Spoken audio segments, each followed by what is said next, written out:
আমার যদি বাংলার কোনো জায়গায় এরকম বারবার নিরাপত্তাহীনতায় আমাকে ভুগতে হয় বা আমার প্রতি অযাচিত আক্রমণ হয়, আমার গাড়ির উপরে হামলা হয়, তাহলে আগামী দিনে এই যে সরকারটা আছে, এই সরকারের যারা নেতৃত্বে আছে, এই সরকারের যারা নেতৃত্ব, তাদেরও কিন্তু নিরাপত্তা অনেক জায়গায় বিঘ্নিত করার মতো ক্ষমতা যে ইউপি পার্টির ওয়ার্কারদের রয়েছে। এতটাই এরা নির্লজ্জ।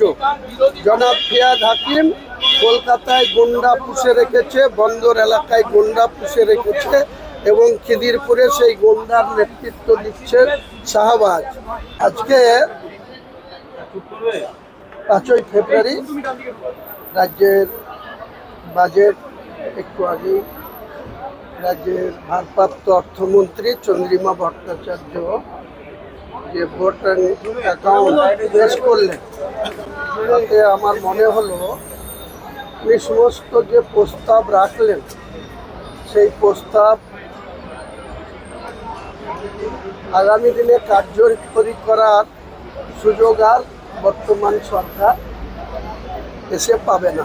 রাজ্য বিধানসভায় বা রাজ্য সরকারের নবান্নে এসে এই সমস্ত যে প্রস্তাব রাখলেন, গাল ভরা প্রস্তাব এবং ভোটার অ্যাকাউন্ট যেটা পেশ করা হয়েছে, এটা আগামী দিনে বাংলার মানুষের কাছে একটা গাল ভরা বচন বানিয়ে উনি শোনালেন।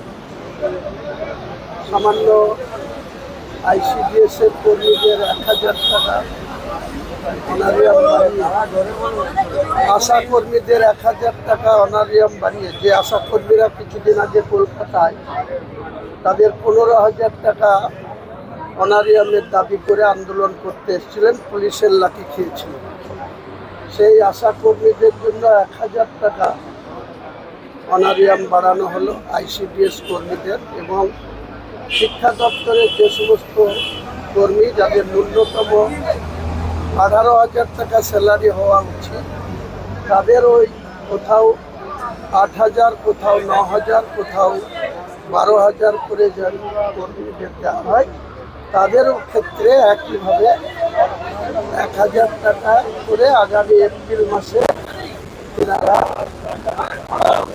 বাড়ানোর সিদ্ধান্ত করেছে। সম্ভবত এপ্রিল মাসে এই সরকারের বিদায় আসন্ন। তারপরে যে চালু করা যে প্রস্তাব রাখলেন, সেই প্রস্তাবে কার্যকরিতা আছে বলে আমার মনে হয় না। যেহেতু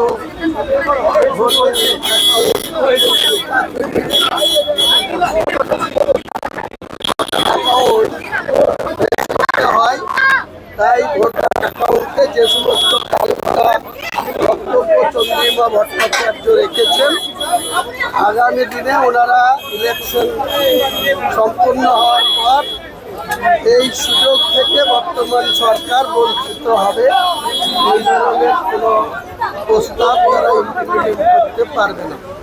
আপনারা জানেন, কালকে আমি দুপুর সময় খিদিরপুরে, যেটা মুখ্যমন্ত্রীর বিধানসভা কেন্দ্র ভবানীপুর, তার আন্ডারে 77 নম্বর যে কাউন্সিলর সিট আছে, ওয়ার্ড আছে, সেই 77 নম্বরে আনসার আহমেদের বাড়িতে আমি নিমন্ত্রণ খেতে গেছিলাম। তাদের বাড়িতে দুপুরে লাঞ্চ করার পর ঘণ্টাখানিক তাদের সঙ্গে সৌজন্য সাক্ষাৎ করার পর যখন 16 আনা কবরস্থান বা 16 আনা মসজিদের কাছে যাচ্ছিলাম, তখন একদিকে রাস্তার ডান দিকটা হচ্ছে 77 নম্বর ওয়ার্ড, বাম দিকটা হচ্ছে 78 নম্বর, যেটা জনাব ফিয়াদ হাকিমের বন্দর বিধানসভার অন্তর্গত। তো ফিয়াদ হাকিমের কিছু দুষ্কৃতী যার নেতৃত্বে ছিল শাহবাজ, তিনি কত রকম অপকর্মের সঙ্গে যুক্ত আছে আপনাদের ডকুমেন্টসগুলো দিয়ে দেবো।